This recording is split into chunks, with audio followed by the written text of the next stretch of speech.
gloves on here. Again, when we do have any updates for you guys and other matches that do take place, we will, of course, let you know. But our feature match right now is Anderson. It's Keating. And Anderson, because he's #1 overall seed, he gets to play first, which is big for his deck, of course. Big for any Legacy deck, but certainly big for his deck. Yep.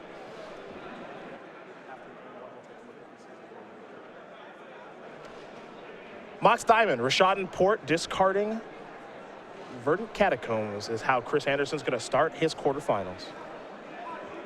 We'll head back Keating's way. He also has Mox Diamond in his deck, so he can have some explosive starts as well.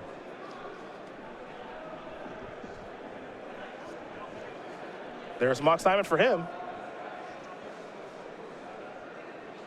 He'll discard a Taiga.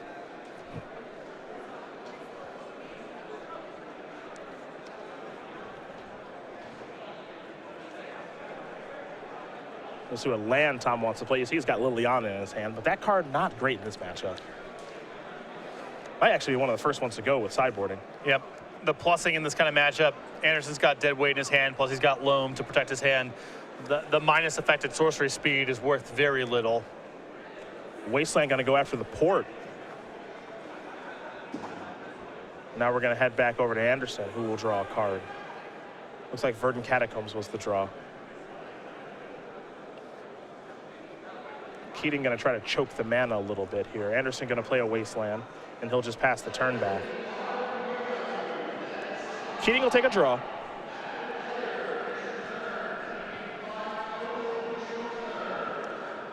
He'll play a Windswept Heath. He's going to fall down to 19 as he searches up a land.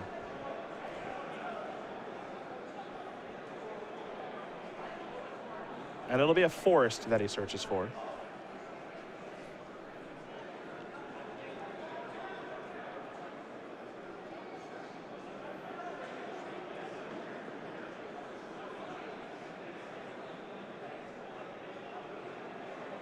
And now we'll see what comes next here. Abrupt Decay. Interesting. Sure. Maybe a little battle over the Mox Diamonds and the acceleration in the matchup. Not a whole lot else to do for Keating here with the Abrupt Decay in the matchup, and Anderson's draw a little bit on the slow side.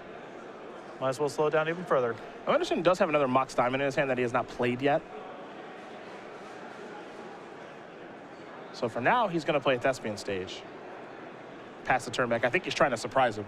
Well, I believe he has Mox plus Dark Depths plus another land. So next turn, assuming all goes to plan here, gets through this turn, gets through next turn.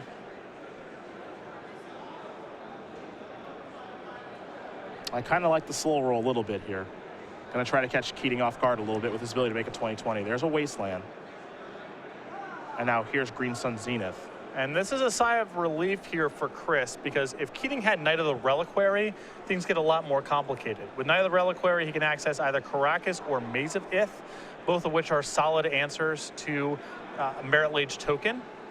But Scavenging Ooze, not a big deal.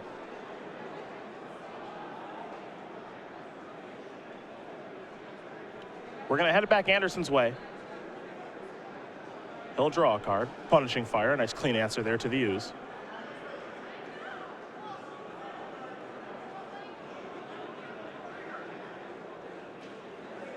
Looks like Chris is going to play a Wasteland to start. Though a little unsure which land he wants to play at this point.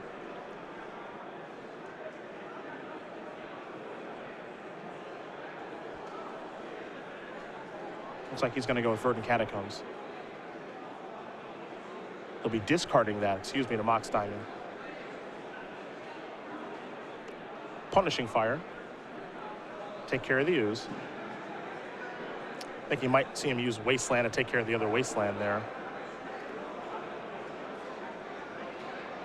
Wasteland's his land for the turn. Take care of that. This is a somewhat risky line of play if Anderson's down to one card in hand. If Keating can play a land and Liliana the Veil, Chris's hand goes to nothing. Yep. And he did peel Bayou this turn. So my concern was if Tom had another black source. And now he does.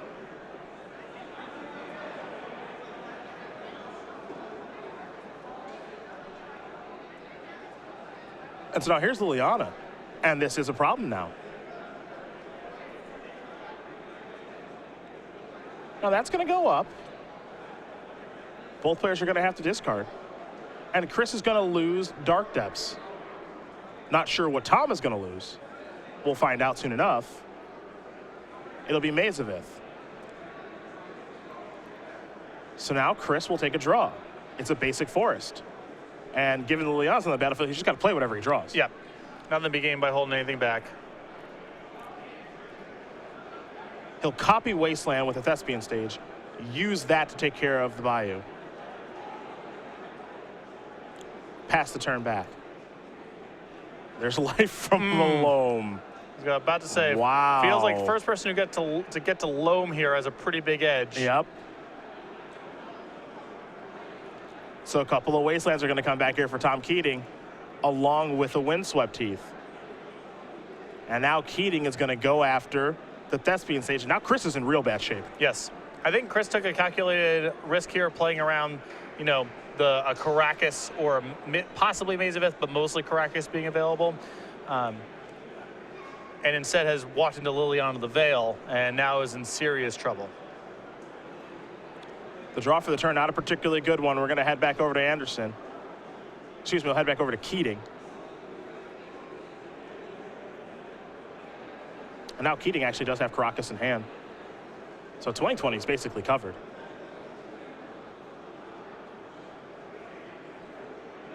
Up to 6 goes Liliana. Both players are going to have to discard. Mox Diamond for Chris. Grove of the Burnwell is there for Tom. There's a Wasteland for Tom as well. Chris is very close to locked at this point. Yep. If he puts a non-basic land to play, Keating can take care of it with Wasteland. If he tries to hold something back in his hand, it's discarded to Liliana. If Anderson's ever able to amass enough permanents on the board to play through these things, Keating can ultimate the Liliana and shrink his board down. I don't know if there's a route out of here from here. And also Loam works its way into the equation too for Keating in case anything kind of goes wrong. Exactly, and he's got the Caracas for good measure. I mean, I think everything is just covered at this point. The walls did cave in fast, didn't they? Yes. It felt like after the game got to this point, Keating had a slight edge because of Liliana being in play, but it felt like first person to get to Loam would probably win. Keating got to it first, and you can see the advantage this represents. There's Caracas. Liliana going to go up. Discard Mox Diamond. Pass the turn back. Chris will draw. Again, I'm not quite sure what the outs are here. Especially Liliana at 7. It can happily ultimate. Yes. Still be out there. I mean, at this point, Liliana ultimate is Stone Rain. I think Keating will probably just lay back a little bit.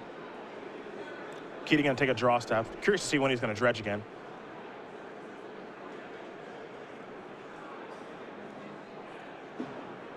Take a look at that Liliana ultimate. Going to split the permanents up. Chris gets to keep one of these.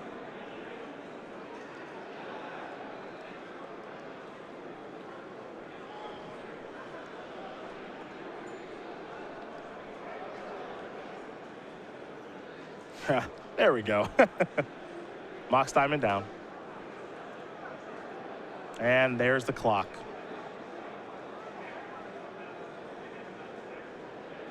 Not sure there's any coming back now. You know, maybe it was the lack of a clock that maybe gave Chris a shot here. But now Knight is enormous. Here's crop rotation. I'm not sure what this can find. He can crop rotate into Tabernacle and hope that Keating doesn't upkeep. Okay, so that's one. This is a different out, which is get Grove, bring back Punishing Fire, hope to peel land, kill Liliana. Okay. It's a small shot. Yeah, I mean, it's still tough because Keating gets to go untap, dredge Loam, Wasteland you, maybe Wasteland you a second time with Knight, depending on what the land is. It's something. Quick update here for you guys as Chris is going to draw a card. It's a Grove. He's going to kill Liliana, pass the turn back. Caleb Sheridan win game number 1 here over Ryan Frainer. Storm up a game over Grixis Delver in our 3 versus 6 match. And right now, Max Williams with Elves up a game here over Ross Merriam playing Storm. Maybe a little bit of surprise there. Pretty big upset.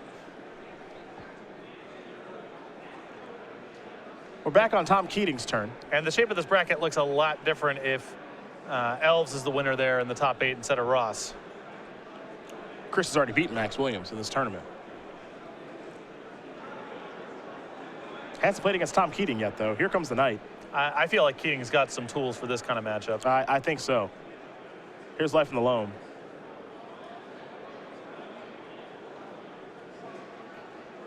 And if you're Chris here, you know, one thing I do like is you just have to make him play it out. Yeah. You know, maybe he doesn't dredge loam or something. You know, maybe there's a mistake to be made. I think it's pretty unlikely, given how many times we've watched Tom play on camera so far this weekend, but stranger things have happened. In theory, you are always drawing to tabernacle. Yep. It's always an out. It's always an out, potentially. Yep. However, not an out there for Chris Anderson, as Tom Keating's going to win game number 1 over Chris Anderson, punishing Abzan up a game over Lance. As we turn our attention to the sideboard, we'll get our eyes on what these two players are working with. And we are going to start with Chris Anderson. He's got that Molten Vortex, 4 Crows and Grips, 4 Sphere of Resistance, a Bojuka Bog of Karakas, 2 Chalice of the Void, a Boil, and a Boseiju who shelters all. On the face of it, I want none of these cards, except for the Bojuka Bog. That's the only real thing I'm interested in here. Because of Leyline of the Void, it's possible Chris feels he'll need to bring in some copies of Crows and Grip to get it off the table. But in terms of what Keating presents in his main deck 60, only Bojuka Bog interests me. And on the other side, you do mention those Leyline of the Void. There are 3 of those. 2 Thoughtseize, 2 Thaya, Garden of Thraben, a Containment Priest, and Aetherborn Canonist, a Reclamation Sage of Golgari Charm, Toxic Deluge, Engineered Plague, a Garruk Relentless, and a Maelstrom Pulse. I like the ley lines a lot.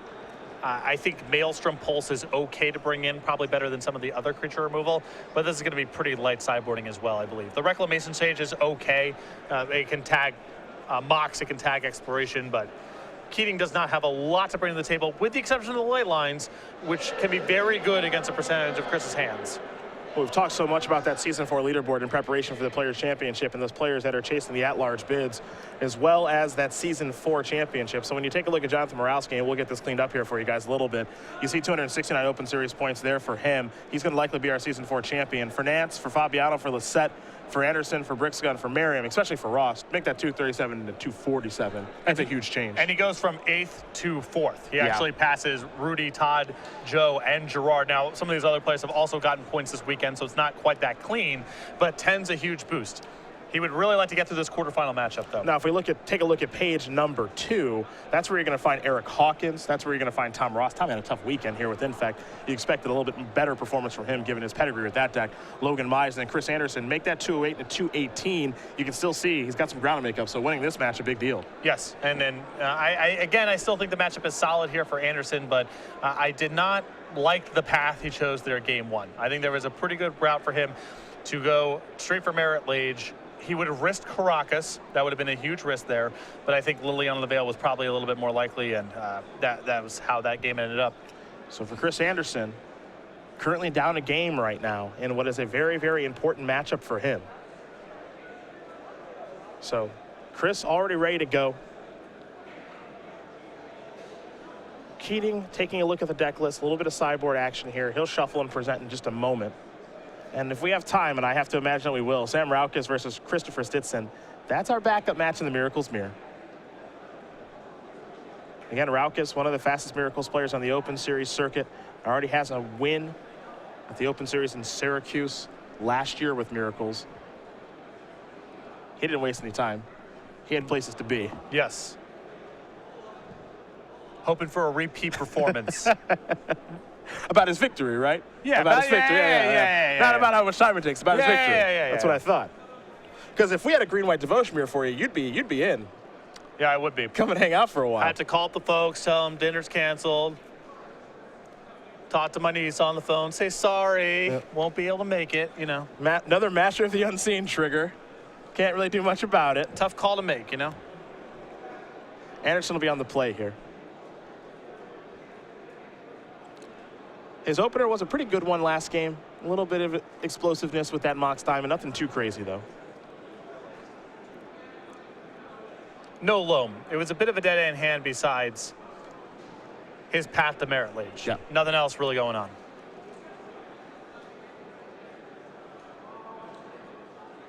Anderson will take a look at his opening hand. He'll be on the play here.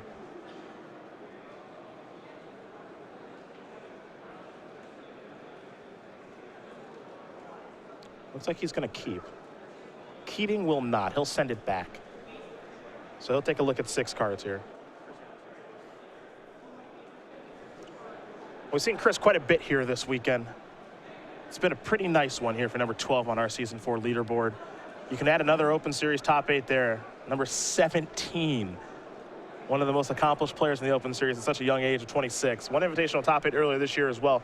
2015 has been a nice year for Chris. He's only got that one win on the Open Series a couple of years ago with the Tezzeret deck and Legacy. And number 2, as far as an Open Series win, would be real nice right now. A couple finalist appearances, including most notably against Andrew Boswell earlier this year, one of our best matches of the year. And now he's behind a little bit as Keating is taking a mulligan. To note, this is Anderson's 6th Open top 8 this year. Very impressive stuff. His win was in St. Louis 2013, a couple of years ago with that Tezzeret deck. We've got some very accomplished players here in the top 8. Ross Merriam, his top 8, his 15th, as Keating will take another mulligan. For Caleb Scherer, only his 2nd Open Series top 8, but 2 Legacy Premier IQ wins this year as well. I mean, he knows how to storm. Yes, we've seen him play the deck in Modern. We've seen him play the deck in Legacy, even though between the 2 formats, the deck looks quite a bit different. It's not just, Modern Storm is not just a powered down Legacy Storm, it's an entirely different deck. The mechanics are entirely different, the interactions are entirely different. I think the Modern version is actually more challenging to play. I think so. You don't get the benefit of good cantrips and discard. Well, I think going off with Goblin, Electromancer, and Pyromancer's Ascension is just a more complicated set of lines of play than just brute forcing with Dark Ritual and Ad nauseam. Yeah. At this point, I feel like I could play Legacy Storm just fine. I do not trust in my abilities to play Modern Storm. Looks like Keating's going to keep 5. Now the question is he mulliganing aggressively for Leyline of the Void? I suppose we'll find out here in just a second. He might be. I mean, I think it's the best card in his deck post-board. Looks like he's going to leave it on top. No action to begin the game. Chris Anderson will start by sacrificing a Verdant Catacombs. He's down to 19.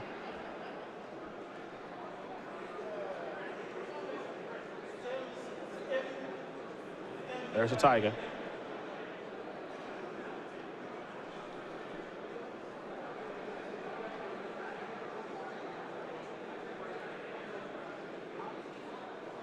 We'll see where Chris goes after that.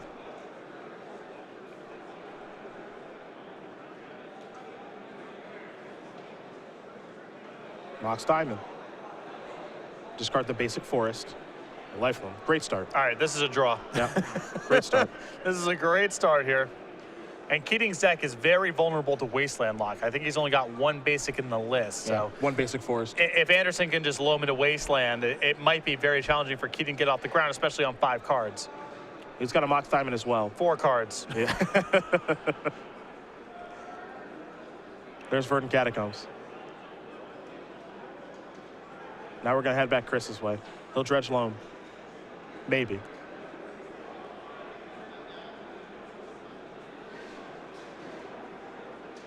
Grove of the Burn Willows is 1. Thespian Stage is 2. Taiga is 3. Loam might be drawing 3 cards here. He's also got a copy of Tranquil Thicket in hand, and we can't ignore that gamble either. Yeah, this is just a great hand. I mean, he can burn through his deck into the graveyard pretty fast with Loam plus Tranquil Thicket. He's got a gamble, so if he finds Thespian Stage and or Dark Depths, it's fine for him to find the other part of the combo. Even if that gets taken with the gamble, he can always loam it back. This is an explosive opening, a lot of powerful lines of play afforded to Anderson. He's going to start by playing the basic forest that he got back from Loam. Maybe.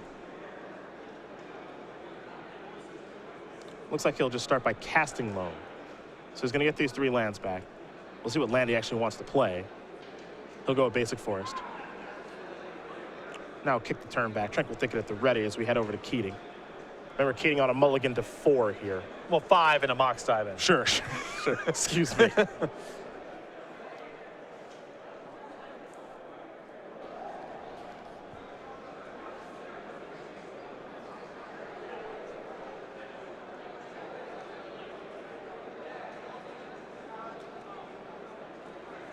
Verdant Catacombs will be sacrificed.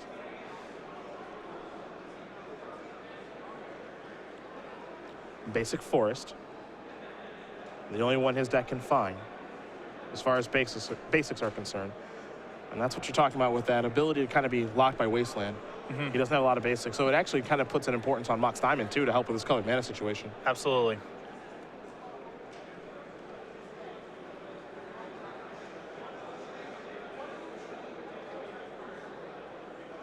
Wasteland. Scavenging Ooze, take care of the loam. Chris says, no, sir. Cycle, the Tranquil Thicket. Dredge 3. Port is 1. Wooded Foothills is 2. Exploration is 3. I appreciate Keating taking his shot there and get the loam out. It's a big deal. Anderson will take a normal draw step now.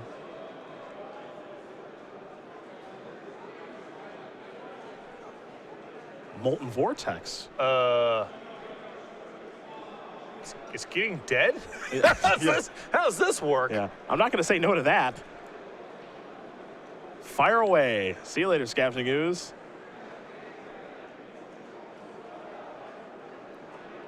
Well, if it wasn't hard before, it sure is hard now. Yeah, I mean, against a grindy sort of control deck, just having unlimited shocks is a pretty good place to be.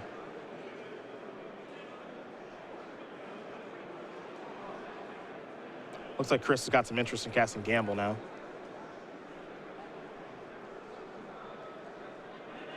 See what he wants to find.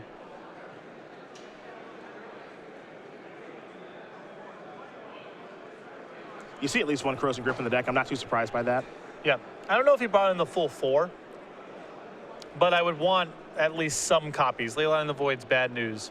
I think I think there's enough nonsense in his deck that he can sideboard in the full 4. You know, like I don't think Tabernacle's good.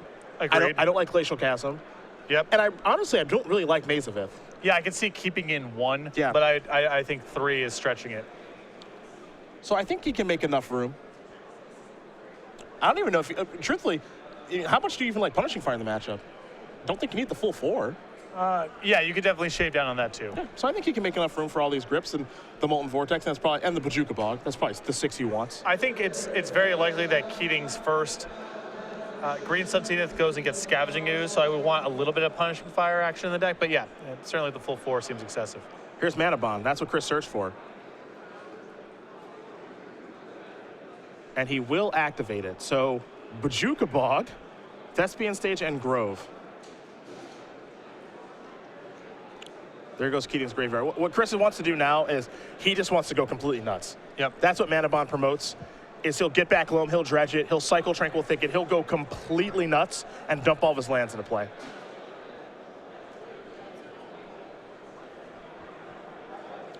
Lands, you know, 5 years ago, it used to be a big-time Mana Bond deck.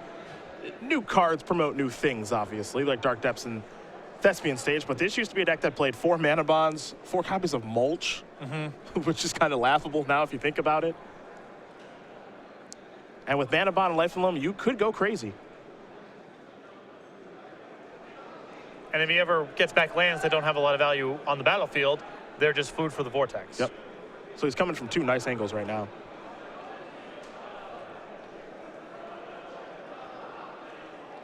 The only problem with this line of play, I think, from Anderson's side is if Keating goes land, cast Leyline into the Void, his route kind of goes down the toilet. It's not great then. Yeah. But he's got pretty much everything else covered. It's neither the Reliquary and Maze of Ith, and now Chris is going to quickly untap. He'll dredge loam. 1 is a Verdant Catacombs, 2 is a Rashad and Port, 3 is a Punishing Fire. That Knight of the Reliquary is a 2/2. And now I think it is Keating who is about to get locked. I think so. I think with all the Rashad and Ports here, access to unlimited shocks, no lands in the graveyard, so this Knight's going to be trivial to kill. Yeah, Keating already knows it's going to die. The question is it Molten Vortex or Punishing Fire? That's it.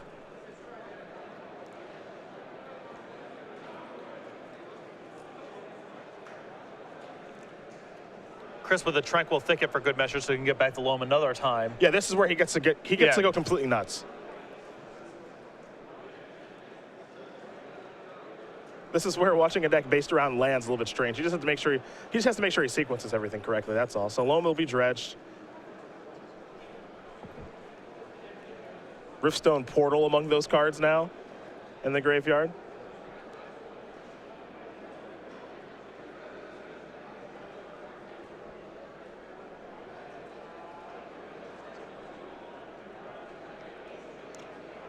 See what Chris wants to do now. He's going to cast Life in the Loam. Get back a Port. Get back a Grove. I think get back a Thicket. No, I don't know if he wants to get back the Thicket just yet, because I think his plan here is to shock the Knight of the Reliquary down and then put a bunch of utility lands into play. Okay.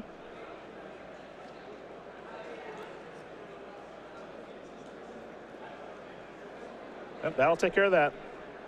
Thanks to the Molten Vortex. I mean, it's possible that he you know, he can go ahead and shock Keating once and then put the 3 ports into play. I would probably just put all the lands down. The 1 point of damage here, because you have to give him 1 to tap the Grove for red mana. Yeah, sure. And then you can just use the Grove to return the Punishing Fire. This is a hard one to screw up. I'm gonna put yeah. Whatever, if Chris just shocks him a bunch of times, that's fine. And if he just puts all the lands on the table, that's fine too. Time to go to porting. This is what playing against lands is like. And while Chris does do some porting in the upkeep here of Tom Keating, going to tap his Wasteland and his Forest, Tom will take a draw step. We have our first result, and it's Caleb Scherer with Storm, number 3 overall seed, number 17 on our Season 4 leaderboard, not wasting any time. Taking down Ryan Frainer, who is playing Grixis Delver. It was a good run for Ryan, but Caleb has been probably the second most dominant player in this tournament behind Chris. Yeah, he's been near the top of the standings the whole time. I think X and 2 most of the way through. One of I think our 3rd seed in the tournament, so very good run. For Ross Merriam, our number 5 overall seed of the tournament, he's also playing Storm. He's going to game number 3 against Max Williams. That's Storm versus Elves. And Ross has been on the other side of that before. I think of a match between him and Adam Prozac in the top 8 of Invitational, where many considered to be a laugher in Prozac's favor when he was playing Storm, but Merriam was able to actually beat him playing Elves thanks to the discard spells. Post board, you have 6 discard spells and a pretty fast clock. Yep.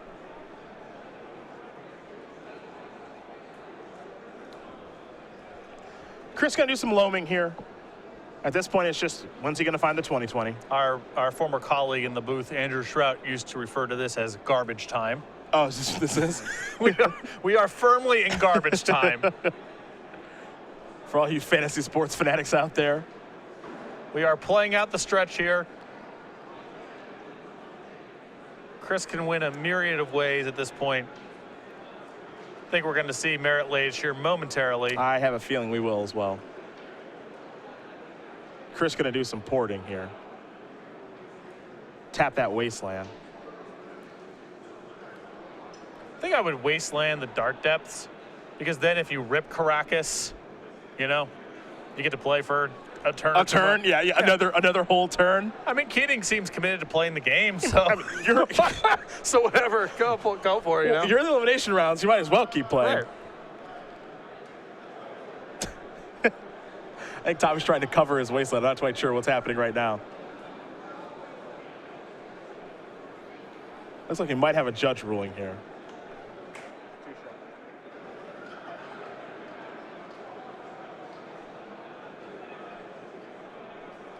He also might just be asking here, and we will get confirmation from our table spotter, perhaps the interaction between Dark Depths and Thespian Sage and how exactly this works, which wouldn't surprise me because it is a little bit confusing at times. Yeah, that's exactly what the question is, which is you activate Thespian Stage, and then you activate Thespian Stage copying Dark Depths. Dark Depths will see Thespian Stage. You have 2 legendary lands. You lose your Thespian Stage, which has no counters on it, and then has no counters, so it makes a 20/20. Yeah. That's all, which is a little bit confusing to see happen. But that's the breakdown. And Anderson is actually representing making a token because even though Dark Depths doesn't tap for mana, there is a Riftstone portal in the graveyard, which allows them to tap Depths for either a green or a white, the Taiga for a green and a red. That's 2. Activate Stage, copy your Dark Depths, make your 20/20. Yeah, so he's wondering, is there a time when I can activate Wasteland to break up the 2? And given how Chris is set up, the answer is no.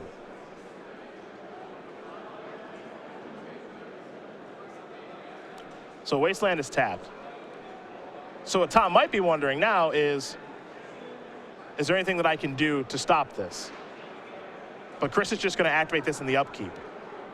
And Tom was wondering how exactly are you tapping mana with Dark Depths, and there's the Riftstone portal. So Station Depths are going to go to the graveyard. A 2020 Avatar is going to come to the battlefield.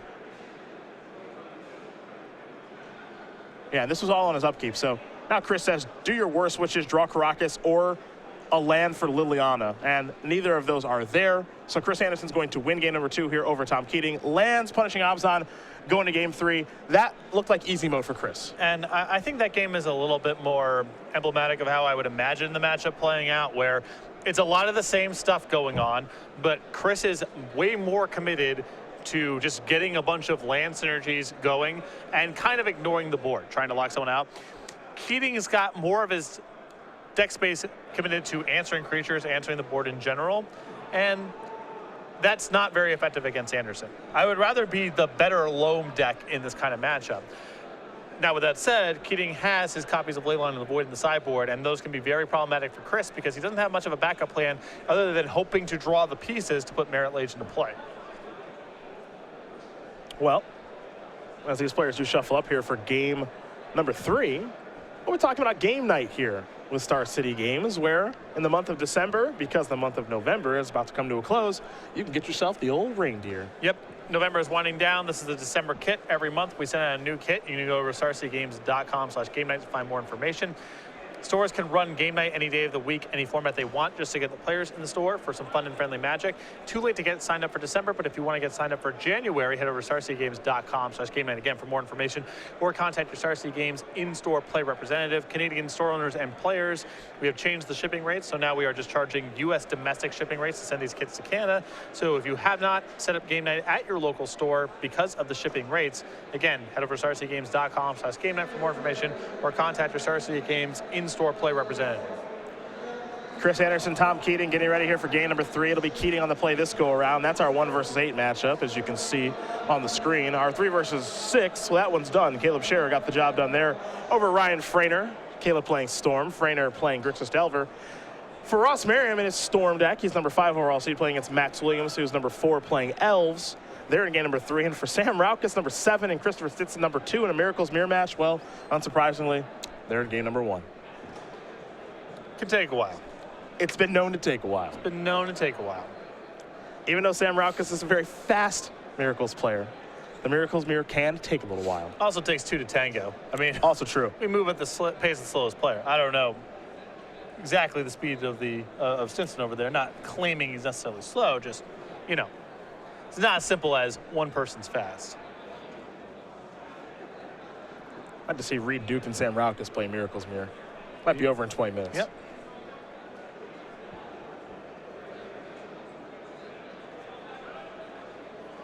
For Chris, on the draw, I think Mox Diamond Exploration pretty key. Yes, and just draws involving Wastelands and Ports. He can prevent Keating from getting a whole lot going with his Mana Denial elements. You're also looking for Crows and Grip too. Keating doesn't play a lot at instant speed. He's mostly playing on his own main phase, and his deck is a lot of non-basic lands. So Ports and Wastelands, it's a good recipe here.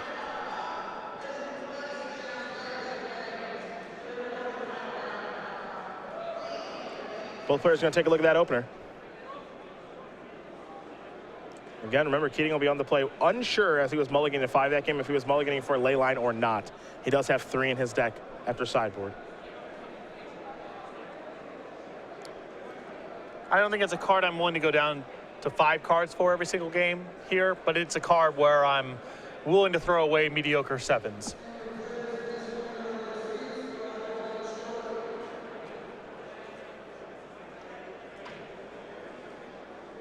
Tom taking a long look at this one. You wonder if it's maybe a hand that has Leyline and some rubbish, or if it's a good hand without Leyline. It's probably one of those 2, though. Yeah. He's going back. Chris is going to keep.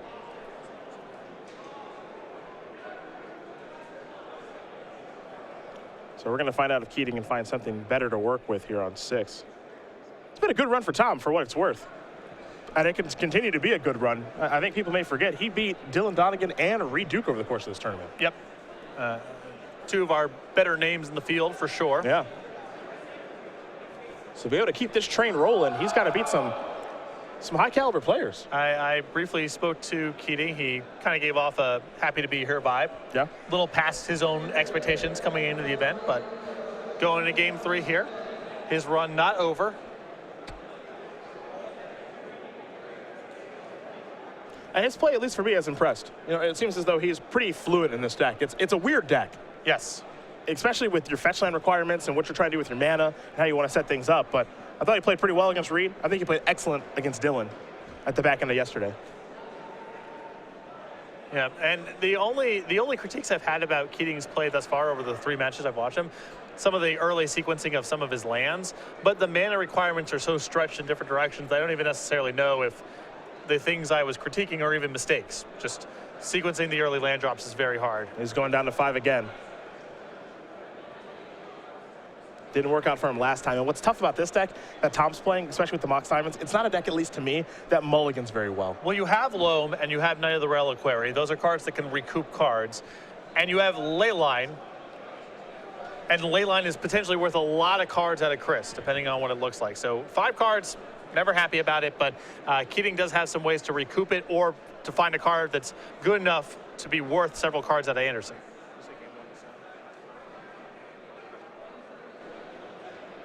Well, our Miracle's Mirror, game 1's over. Okay. Took a little while, but Christopher Stitson, number 2 overall seed, up a game here over Sam Raucus.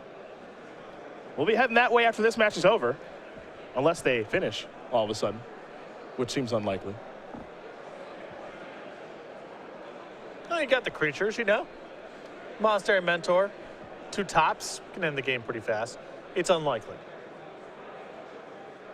5 cards here for Tom. Jim Davis behind Tom, now a careful observer, looming into the feature match area. Got that Players Championship hoodie. He'll get another one of those December 15th and the 16th when we are at the Star City Game Center in Roanoke. Top card going to go to the bottom here for Keating from that Vancouver scry, and we are underway. No Leyline again here for Tom. Yeah, Chris already breathing a sigh of relief. I think Keating, a 5-card hand with Leyline is still very capable of winning. 5 cards without Leyline, going to be tough. Chris's start not very explosive, just a Taiga and he'll pass the turn back. Was expecting to see something like Mox Diamond or Exploration. Didn't find either one of those. Mox Diamond the draw step.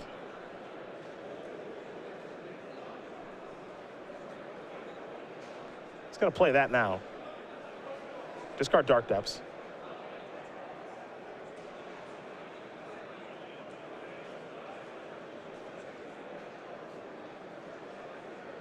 I don't have a great look at his hand, but I have to imagine there's a Loam there. Yeah, I see it now. There's a Loam. There appears to be a Crozan Grip as well. Yep. Here's Crop Rotation. Curious to see what land he wants to search up. I mean, Thespian Stage is attractive to me. Yep. Then he's representing the combo. I think there's some argument for getting a mana denial land, but you don't know exactly what Keating's up to just yet. He might just be hanging back on fetch lands for a while, and so Wasteland Import may not be great. He might just have a bad hand, too. It is a mulligan to 5. It's pretty unclear. I mean, 2 Windswept Seas don't really tell you anything. To me, it's either Wasteland or Thespian Stage on the surface are the most attractive lands to me. He's thinking Riftstone Portal. If he's getting Riftstone Portal, to me, this suggests he has a 2nd copy of Crop Rotation. He wants to Crop Rotate that in the graveyard. All right. Still got it. There we go. Now Stage. All right.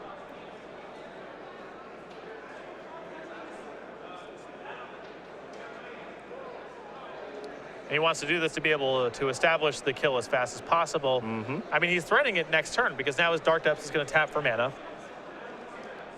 He's got the 2 lands and 3 mana. There's Loam. Gonna leave the portal down there. And if Keating shows some sort of answer here, like Knight of the Reliquary or Caracas, Anderson can simply keep dredging Loam, find other things to do. He doesn't have to go for the kill now because he's got 2 angles of attack. And what's also interesting about this is Chris had never played a land during all of that. There's a couple copies of Crop Rotation and Mox Diamond, so he can play Dark Depths and say, go ahead, it can tap for a green. and he can represent making it 2020 on the next turn. Here's a Mock Simon from Tom Keating. He'll discard a Badlands. Sacrifice his 2 fetch lands. It's going to fall down to 18. We'll see what lands he wants to search up, and then what his play is going to be.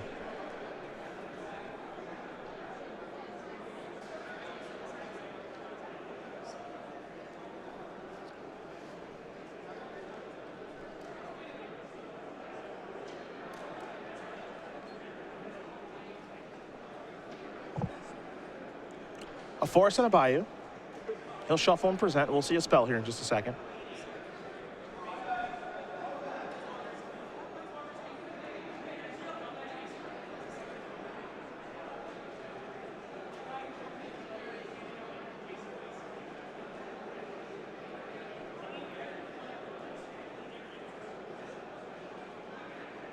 Anderson currently threatening a 2020 on the next turn.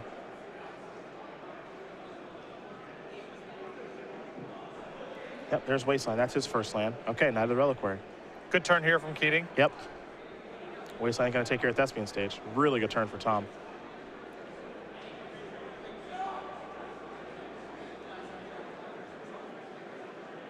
Dredging alone. 1 is crop rotation, 2 is gamble, 3 is exploration.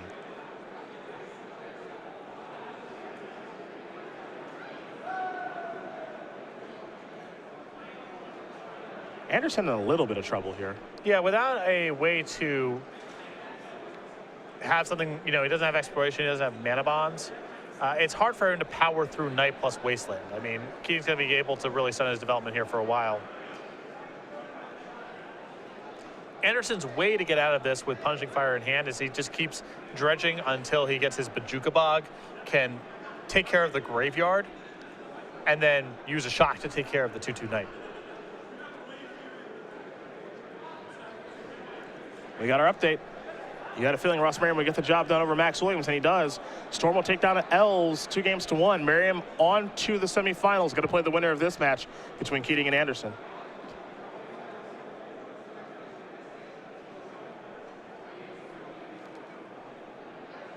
Anderson will dredge again. Mox. Verdant Catacombs. Thespian stage.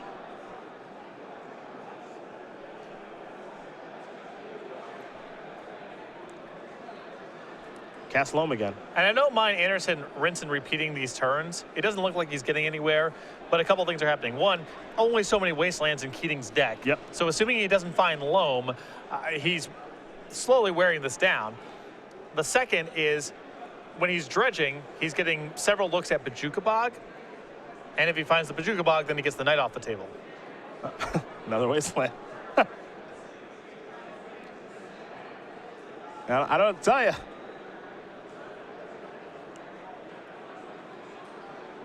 There goes stage. In comes Knight for a relevant. Oh wow, never mind. I like Keating trying to shut the door here. He's not trying to get another Wasteland. He's trying to end the game. Yeah, Anderson's at 5.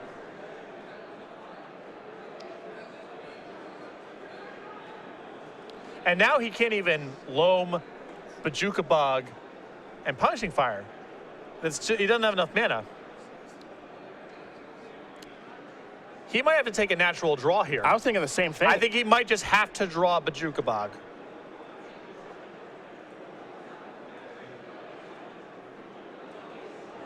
I think if he's able to draw Bojuka Bog, his position becomes great because he's got Grow plus Punishing Fire, takes care of the Dark Confidant. Keating's got no board, but he can't Loam anymore. At least this turn he can't Loam. No, there's no Loam to be had. See what the draw is.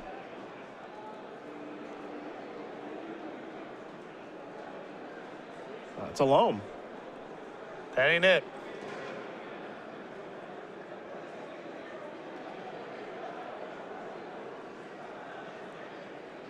I think he might just be dead. Yeah, that's going to do it. Wow. Tom Keating is going to win this match over Chris Anderson 2-1.